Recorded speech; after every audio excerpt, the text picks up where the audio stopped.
All right, we are live. Welcome, everybody. This is Daughters Lives Matter. And this particular program is how should fathers talk to their daughters. Daughters Lives Matter is a concept that was created by Terry Boykins.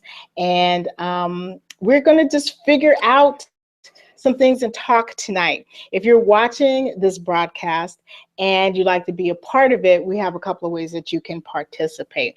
The first way is on Facebook. I almost forgot what the word was. On Facebook. On Facebook, we have a group called Daughters Lives Matter. Now, there's a page, but there's also a group called Daughters Lives Matter. And so I have an open tab in that group, and you can join that group. And the reason why I say join that group is because that's where I can keep track of all of your questions, all of your inquiries, and anything that you want to say. Also, too, you can share this out and let people know that we're live. Let your friends know that this broadcast is going on. We're going to have a deep conversation. So inside the Daughters Lives Matters group, you can make comments, you can ask questions, and you can watch and share. I'm going to have each of our panelists introduce themselves. So we're going to start with Ed. Go ahead, Ed, share who you are with our Daughters Lives Matter family. Hi there, my name's Ed Nyland. I'm a resident of Rancho Cucamonga. Pretty much life,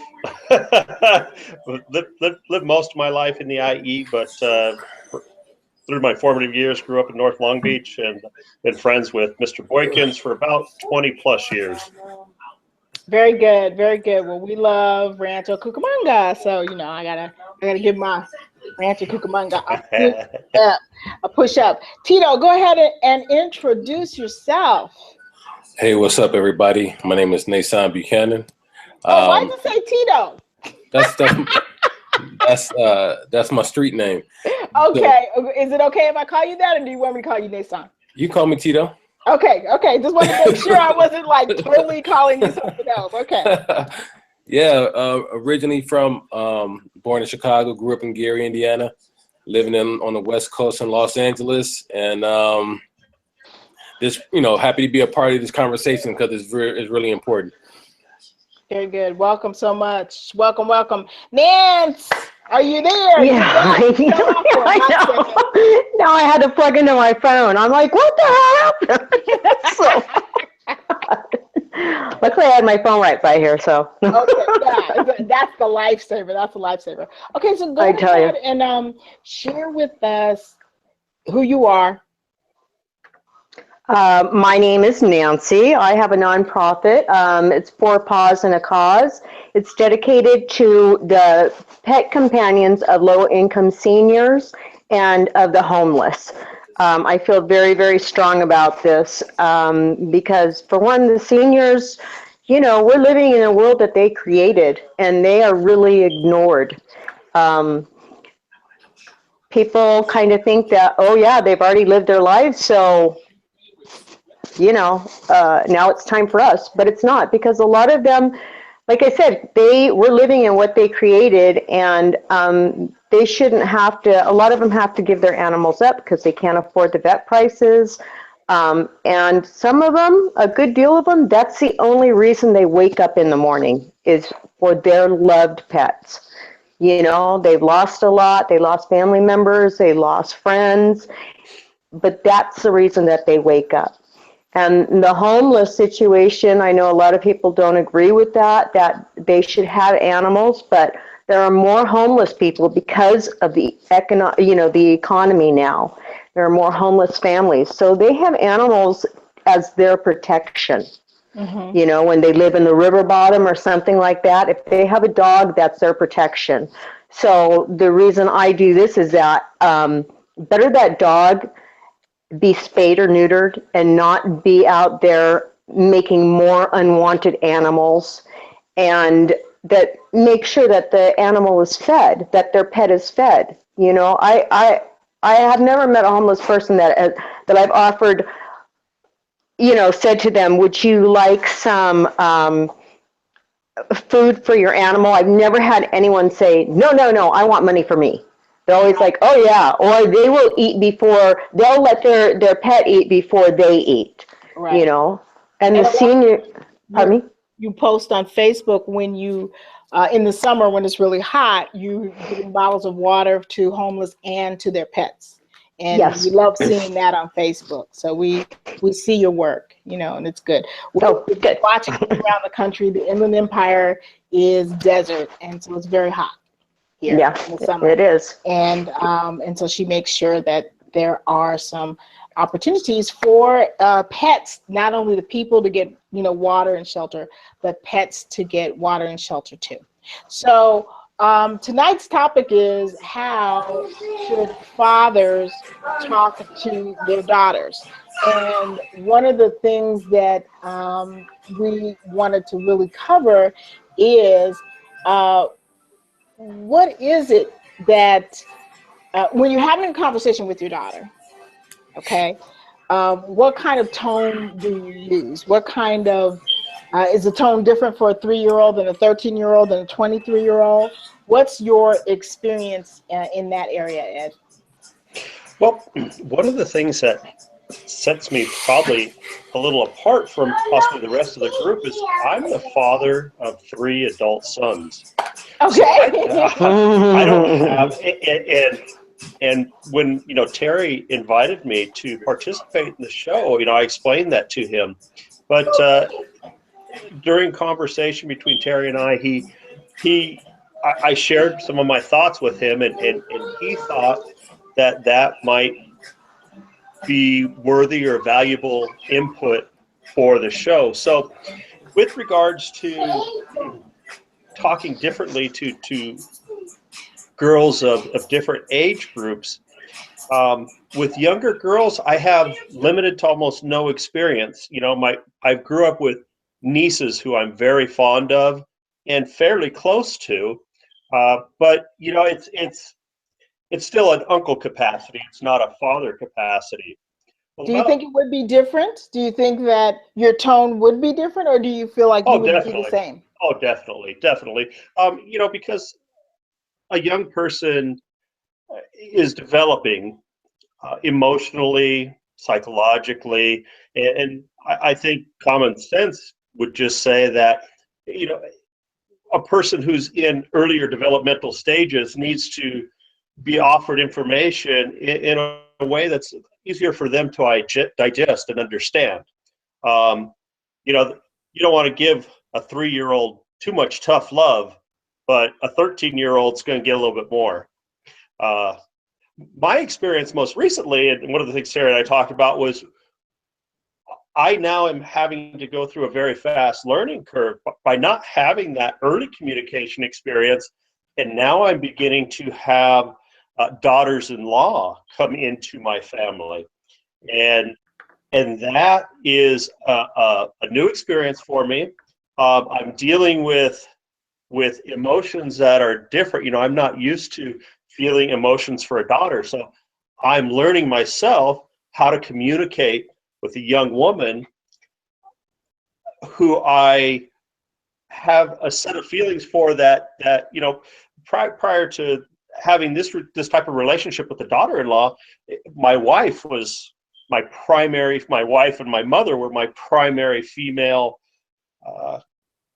relationships. And although there are some similarities in that type of relationship, there are some distinct differences, specifically with regards to, you know, my desire to nurture, my desire to guide, my desire to support. But even you definitely see that there's a different communication process there. Definitely. Okay. Because I had a friend who married into a family where the father-in-law had no daughters. And so, you know, here she is, and she wants to do stuff for his birthday, and she's getting balloons, and she's getting confetti, and he's like, you know, it's kind of, you know, because that's what girls can, you know, sometimes bring to the party, something completely different. All right. Tito, what about you? Do you have daughters? What's it like for you? I'm kind of late in the game. I have a 3-year-old daughter, and you know, most of my friends have kids in college or high school or early teenagers. I kind of waited a little bit, try to experience life and, all of that type of thing. But I have a 3-year-old daughter, and I noticed that she watches, she pays attention to like my every move, like every detail. And so the more animated I am, the more she's excited she gets, because it's not a manual on how to raise your kids. And so I'm not a emotional person. And so I had to learn to let my guard down and love her, like, with no limits. Mm-hmm. And so express it to her in a different yeah. I had to, I use a different voices. I gotta, everything is a lesson trying to teach her, but overall for me, not being a expressive, emotional person, I had to almost have a conversation with myself and say, you have to let go and be able to allow, whatever happened, and don't be scared to love. That's very interesting. And Nance, what about you? What is I don't know if you have brothers so you can compare it to, but what would be the comparison to the way maybe your dad talked to you compared to your brothers, or if your dad was even around to speak with you?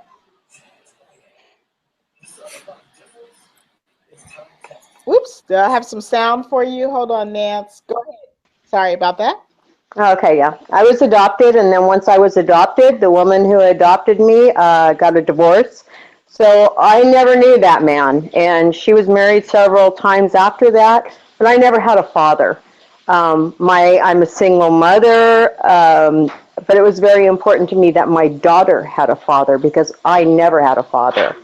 So that is one thing I can say. My daughter's father was excellent. I could not have asked for a better father. But being a single mother, I think that makes a difference also in the relationships that the daughter has with the father.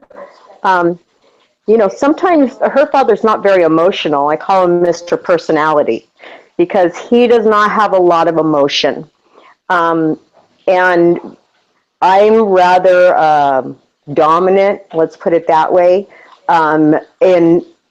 in child rearing and what was going on, and plus she had a lot of health problems, so I was her primary focus. Her father would come down once a week, and it was, I think she was so used to me that she kind of was distant from him. So, and he didn't, he would do whatever he could for her, but it took actually somebody pointing out who her dad was, a total stranger, and then all of a sudden she was really proud of him. And yeah, it was a very nice moment.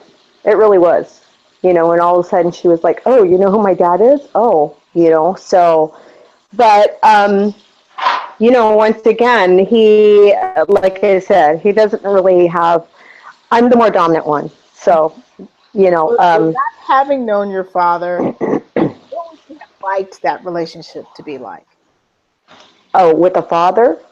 You know what? I never, I would have liked it to have been loving, hands-on, somebody that I could look up to as a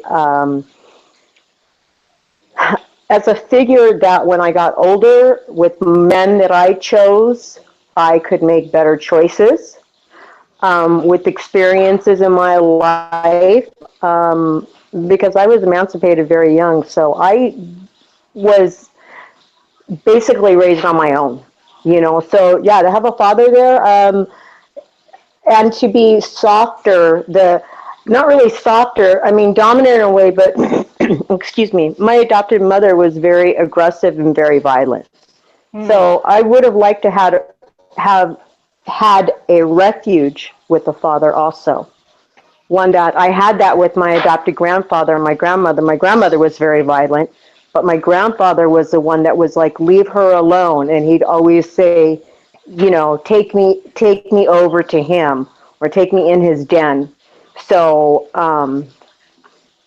Yeah, something, I would have liked something like that. Somebody Okay. to be there and let me know, but not scold me. And, you know, you're going to do this in life and you're going to do that. You're going to, I just want them not to be terrible mistakes. And I want you to be able to come to me if you dicks and be able to help you out. Absolutely, and it definitely means something different to have a dad that's supportive and that's there. My dad was definitely my biggest fan, and he passed away in 2009. So I definitely miss that because he was always there to say, "You're great. It's going to be awesome." Whatever it was. And what's it like for you to? What do you say to an adult daughter-in-law to be nurturing? What have you found that works so far? I know it's new for you, but what's working right now for you? Well, it's I've known her for about 5 years, and the development of the relationship has been interesting for me. Uh, Nurturing, supportive. I had a conversation with Terry the other day, and we were talking about my son being a late teenager. He was about 17, 18 years old when he started dating uh, his fiance. And I I grew up in a household that was pretty unstable. I lost my father when I was about 6 years old, and I had three brothers that were very, very scandalous. Um, and I had a mother that just had a very difficult time trying to keep things in control. So, I saw a lot of abuse towards females from my brothers with their wives, and their girlfriends. And I tried to separate myself out from my three brothers in the way they lived their life. And I don't know if this is overly harsh or how this is going to sound, but because I have that concern instilled in me about how men tend to treat women, especially when no one else is around, one of the things I did, and it was meant with good intentions, it was meant to show support, was I told my son, with his girlfriend there close to him, and she has a father, and then she has two brothers. I told my son if he ever laid hands on her, that he better hope her brothers and her dad get to him first, because if I get to him first, he's going to be very, very sorry. Um, I sometimes look back and think, well, maybe that was too drastic, maybe that was too harsh, but I again, being raised by a single mother, seeing the abuse that women close to me, my sister-in-laws married to my brothers, or girlfriends and seeing what they went through, I saw the darker side of how men treat women. And unfortunately, it always seemed to me like it always happened when no one else was watching. Mm-hmm. Behind closed doors, when there was a crowd, when there were eyes on people, um, those men were on their best behavior. But as soon as they got one-on-one and no one else could see, things could get very nasty. And because my sons grew up without sisters, they had their mother, they had female cousins, I felt it was important for me to send a message very quickly. And along with, the statement I told you I made a lot of other communications to them that weren't quite so bold. But I'm telling you about that bold statement to give you an idea of the nature that I wanted to kind of set a foundation, and then we could go from there. I didn't want to give them the impression that I didn't trust them and that they were going to be violent people, but I You just wanted to wanted. reassure her that she had some support there. She had an advocate in her new family. It was important to me because Mm-hmm. the women who I had seen who had been treated very poorly, uh, they had no support. They had no one to talk to. Mm-hmm. Oftentimes, their own father, their own brothers, would not intervene, would not help. Yeah, that's very interesting. And especially when you look at, well, what is her relationship with her fathers and her brothers? They could be good relationships, they could be bad relationships. And I've always said that girls who grow up with their dad in their home have a different set of knowledge about men than girls who do not, because you just living with your dad, a good dad, I won't say a bad dad with bad negatives, but living with a good dad, a normal dad that's not abusing you, you learn things about men that you can take into a relationship. And we're now into third and fourth generations of women that their grandmothers weren't married, there's no dad in the home, their moms weren't married, there's no dad in the home, and now these women are here, no dad, there's like no man experience. And so I think that if they partner with a young man who's grown up with a father and known, you know, what it's like to be, they may not know some of the inner workings. I don't necessarily say it's a male dominated relationship, but they're just differences that if you're never around grown men, not your brothers, not your, you know, somebody's kids, but grown men, you don't know. You know what I mean? You don't get to watch a relationship. Nance, I'm gonna turn your mic up. What do you say you learned about relationships from watching what went on with your mom that you brought into your marriage? Oh, well, to tell you the truth, into my marriage, I didn't get married until I was older, until my daughter was 18. From my mother, I would say, and this is going to sound terrible, it's going to sound really bad, but because she was married so many times, I've stayed in a marriage. I've done everything not to get divorced. My earlier relationship, my first one was very violent because I didn't know any better. So I really my relationships have kind of gone all over the place, and my reactions. I'm a nurturer, and I am also, I think this is probably from my mom's also, with the whole not getting a divorce. I also, my last boyfriend was an alcoholic, and I thought, oh, my love would make him better. But I think that's all part of the whole thing of not giving up, not losing someone, not losing that love. I didn't realize that my first boyfriend, he was 35 and I was 17. So, and I didn't realize for years and years that he was my father figure. But it took me quite a few years to finally realize that, So, I really don't remember, except for her last husband, and that was terrible. That was right before I was emancipated, and that whole relationship was a terrible thing. And that was, he was suicidal, and that was a mess. So I think the biggest thing I was not to have to go through all those divorces, not to give up. Got it. And Tito, you and your little one, she's got a while before she's thinking about guys and men. But I wanted to ask you, what do you think that she would learn differently with you in her life, and especially where you are now, because you're older, so you've got a lot of wisdom. That was actually a good thing to have her older, because you've got wisdom and you've got some clear direction about what you want to do to raise her. What do you feel she's going to get from you? Well, first I wanted to touch on I think the topic you was having with Ed, and I think having a good father figure in the house isn't enough.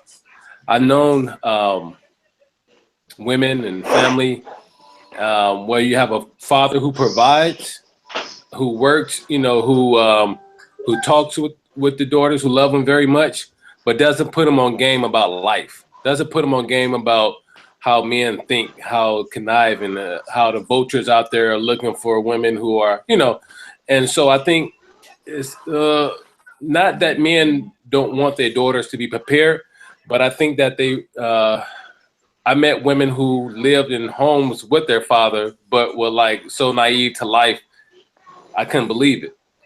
And or that they didn't want to listen to the father, you know. And so I think that relationship, just because they live in a house, but they had to have that relationship and that understanding so it can grow and develop. As far as with my daughter, I'm breaking all of the man code. I'm breaking all man laws. I'm telling her everything. I'm telling her all the things, you know, because now that I have a daughter, and I think about the conversations we used to have about women, or how the songs, a lot of music talk about women, or just, and I'm like, I'm kind of disgusted. It's kind of like, you know, I heard people say this when I was younger, like, yeah, I think differently now that I have a daughter, but, you know, all my friends said, oh, you gotta get a shotgun. You gotta get a shotgun. I said, no, I'm gonna put her on game. I'm gonna tell her about life. I'm gonna prepare her where she can make a decision on what she want to do and not walk into a trap. Got it. So she can not be unready. I want to just make a comment about what's going on in the Daughters Lives Matter group. If you're watching this, you can join the conversation inside the Facebook group called Daughters Lives Matter. Daughters Lives Matter. And Sonia Lewis is in there, and she says, "I never knew my father, and now I have a 9-year-old son who does not know his father either. I have a fiance who has been there before. She was before she was a year old. Sometimes I have an issue with the way he talks to her and tries to discipline her. He himself has raised 2 daughters, and they are very respectful young ladies. My issue is you can't raise a 9-year-old today like you raised kids back in the day." All right. So No. what is the rest of your comments? Is it really different right now than it was back in the day? Yep.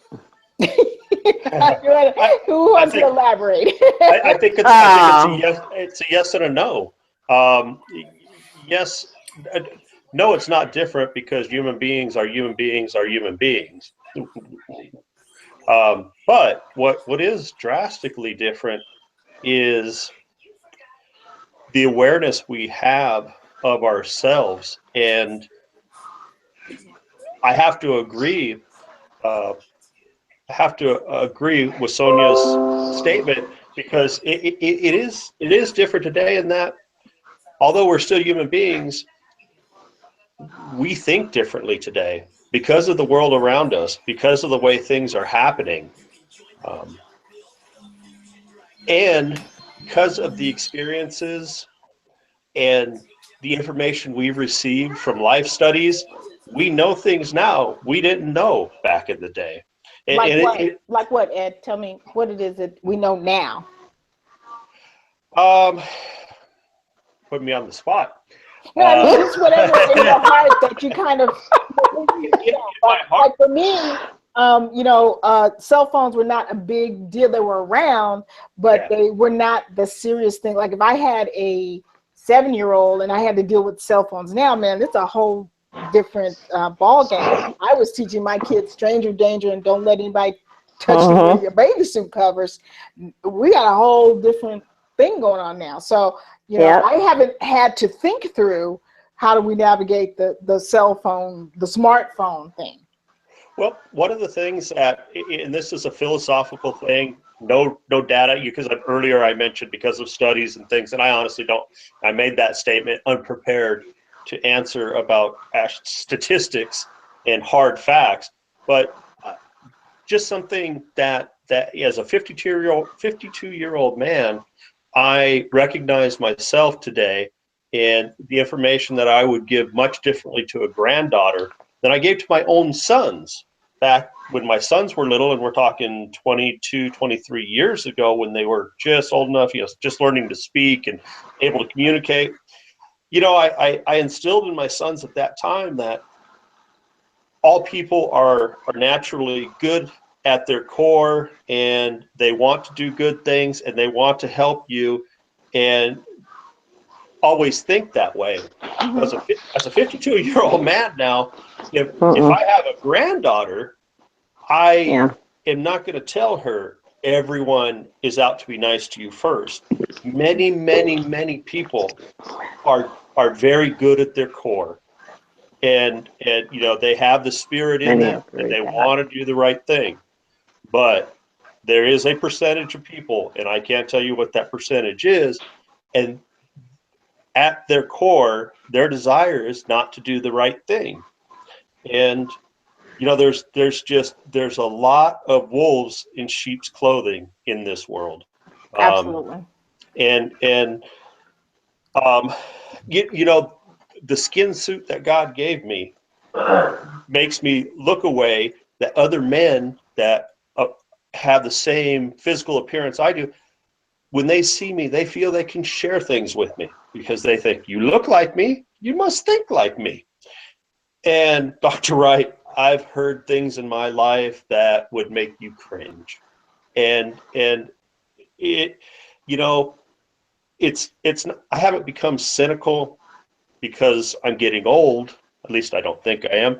I'm becoming a little more cynical because people have proven to me and shown me that dark side, many times showing me only because they feel that I'm going to be on point with them, and you're sympathetic to that point of view. So exactly. Yeah, exactly. You know, it's not only in regards to race in society today. It's also with regards to sex. Tito hit the nail on the head. You know, that locker room talk. You know, that our current administration was able. They were able to broadcast that locker room talk, and somehow a person could still get elected Get away to with the President it. of the United States. Yeah, under that. And I don't want to make it political, but it really is a statement as to how our society and where our society is with what they're willing to accept. Now, you look at the other half of that conversation in that audio recording, he was immediately fired from his job. But the other person was elected to the highest ranking political position in the strongest country in the world. That confuses me. Yeah, you know, I really don't get it. Well, and Tito, I know, yeah, I mean, that's a powerful statement. And for Tito, I know that you're new at this. This is a 3-year-old, and you might not have a lot to compare to it, but have you thought about, well, you already said you're going to put her up on game. When do you start putting her up on game? Kindergarten? Don't share those. As soon as possible. When are you going to put her up on game? Already started, you know. I think Good for you. Good. I'm new to having kids, but I'm not new to life, you know.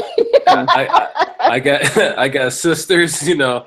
I got you know, a lot of family members and been around females, you know, and so you've been putting people up on game for a while, really. But since I was little, yeah. I used to have like my best friends. I would tell I remember my younger sister. She's a few years younger than me. And when she was going to high school, I told her, I said, you know, little boys, their mind is only in one place right now. You know, like, I think you got to be direct. You got to be straight up, because if you don't, somebody gonna come and tell them something that they haven't heard.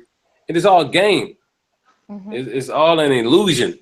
And so, you know, but with my daughter, you know, I'm constantly trying to talk to her. Her vocabulary is improving, but as soon as she can understand, I already got like a lesson plan ready for the conversations. And because, you know, it's a lot of kids who don't have anyone to talk to. And then even when you look at like Mother Station and different things like that, and with that, a lot of that coming from within family members, it's like a lot of things that I'm just looking out for in life. But this is a lot of sick people out here, you know, and having a daughter just really raised my antenna a little higher.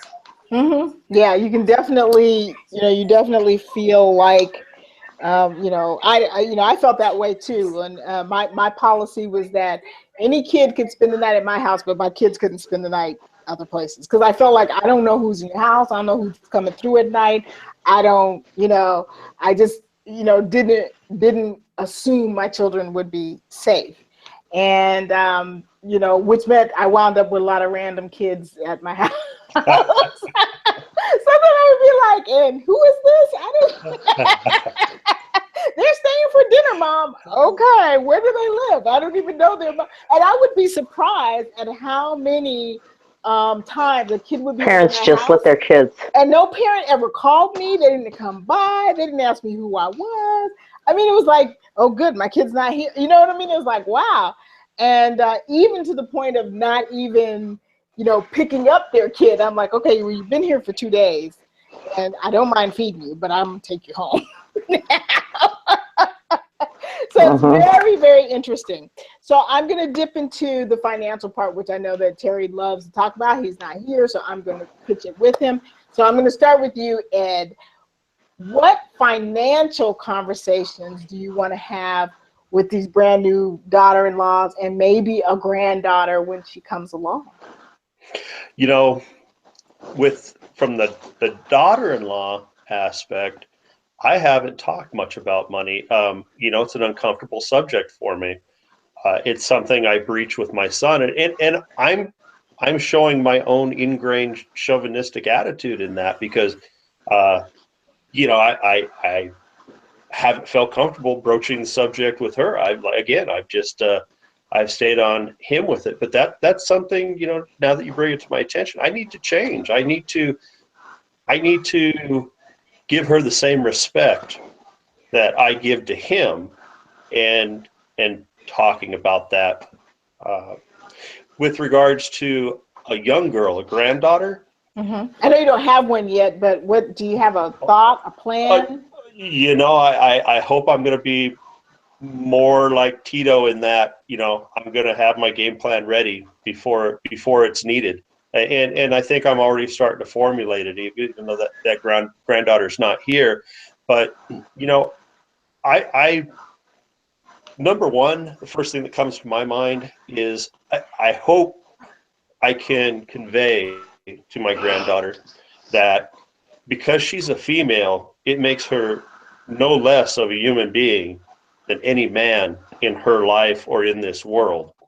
And with that, the responsibility of making sure her life is financially stable is incumbent upon her.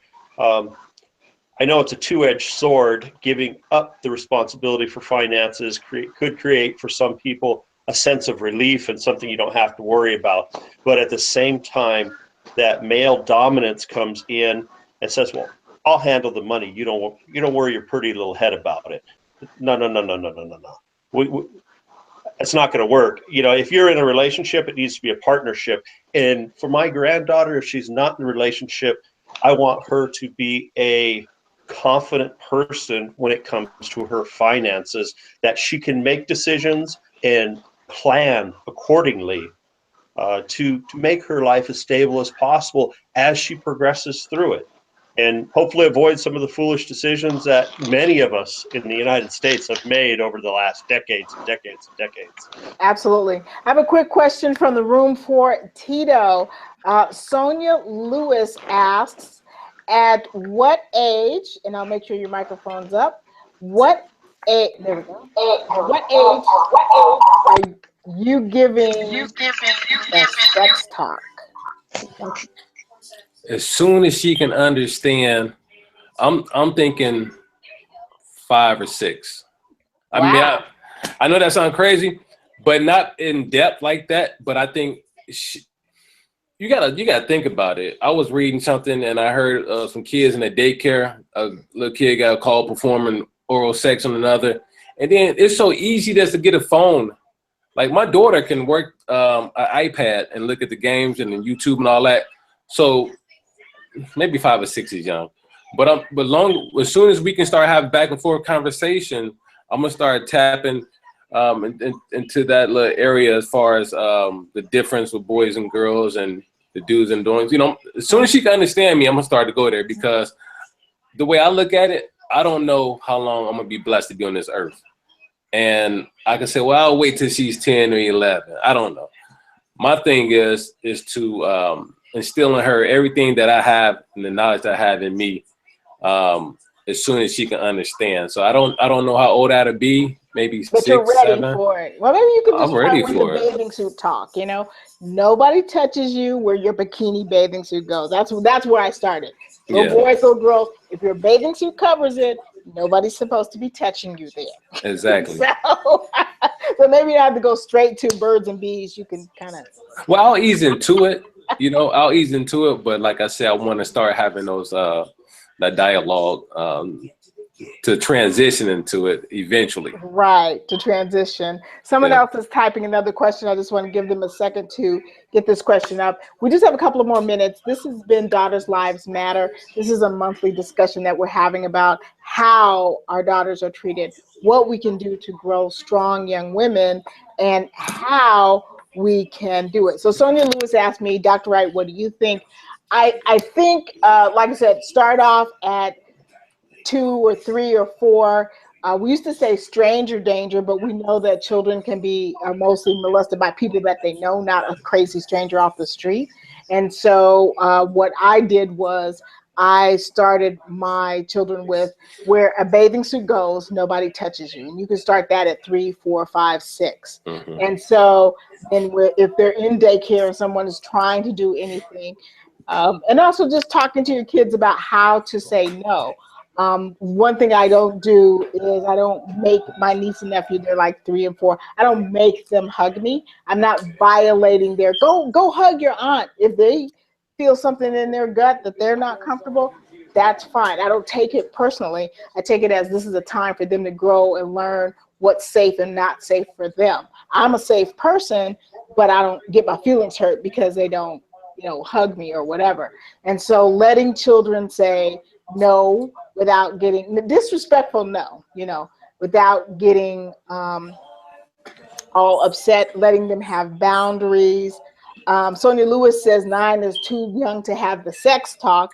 I think it is too young to have the sex talk. However, if they come to me and they're curious, there are some things like my daughter when she was, I think she was about 9. She asked me what gay was. And so I said, you know how mommy likes daddy? I said, some ladies like other ladies like that, and some men like other men like that. And she just said, oh, okay. So, but just real quick, I know that 9 may be too early for the sex talk, but with the technology and everything nowadays, do people think that kids under 9 years old are not hearing things and seeing things on phones and the internet? I mean, before they're 9? Well, I think that they do if their parents are not monitoring it. You can put things on the phone to make sure that they can't get to that. But of course, other people have other phones, and you can't know what they have seen and what they haven't seen.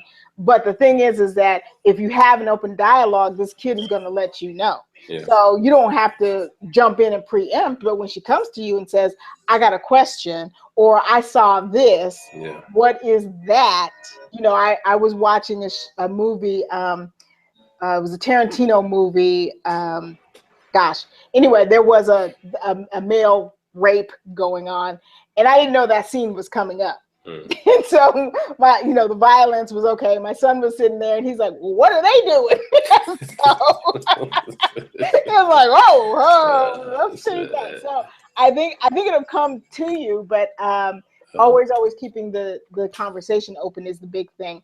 All righty, we're out of time. I just want to give you guys some last words of advice that you would give to any parent. Tito, we'll start with you. Go ahead. I just would say that for everyone to continue to raise your daughter to be confident, not seeking others' acceptance to try to fit in, because I honestly believe men look at women in 2 categories once they're grown. As far as when you're dealing with business, okay, she's attractive, but she's a professional, so I'm gonna respect that. Or the pleasure comfort zone. So it's either or. So I say just continue to raise your daughters to be strong, independent, and confident, and not seeking others' acceptance. Thank you so much. And Nance. Yeah. I would actually say, sorry, my phone. that respect yourselves. Don't worry what other people think about you.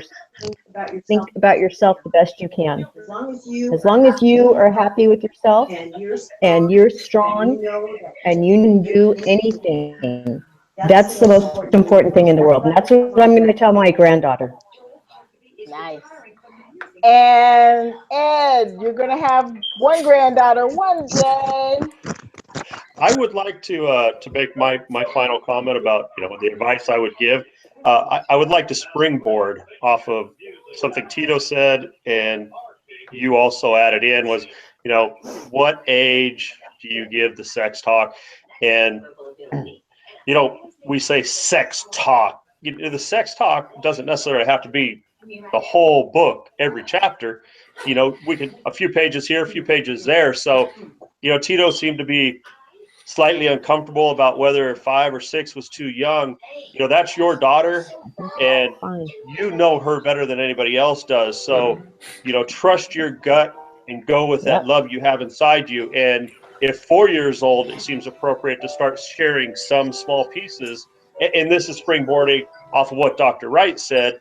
The right information at the right time. You don't show them the whole movie all at one time. They overwhelm them. They won't understand it. So, and then one other thing Dr. Wright said was, conversations between that daughter and a parent, in this case, as we're speaking, especially a father, that daughter's only going to communicate with you, in my opinion, and this really stands for any child, but talking about daughters, you're only going to get that level of communication and that quality of communication commensurate with the trust that child or that young person has in you. And one of the biggest mistakes I made in my life, and hopefully I didn't make this mistake to the point where it caused damage that couldn't be rectified, but there was a lot of unilateral communication. You do this because I said. You do this because I want you to. You do this, you do that. No, I don't. And I think there has to be a recognition of that young person as a human being. I'm not saying let them run wild and be an animal, but at the same time, sometimes we got to take a breath, put down our phone, turn off our computer, and open your mind up and open your heart up to that young child. And I think once you start to establish that communication, that bilateral communication, and that child begins to learn that you care, not just on the surface, but they can feel. Kids are smart. Kids are they know when we're faking it, and when we got our mind on work and we're listening to them, and not really listening because we got our mind. They know they're not stupid, but if we can make that effort to open our hearts and our mind up, listen to that child, and that child begins to sense your true interest in what they have to say, they're going to be much more likely to come to you with the hard questions. And like Dr. Wright said, when they come to you with questions, and to me, it's so extremely important that when they have questions, they come to you, because I don't want them asking Jack down the street the questions they should be asking myself or my wife. Absolutely.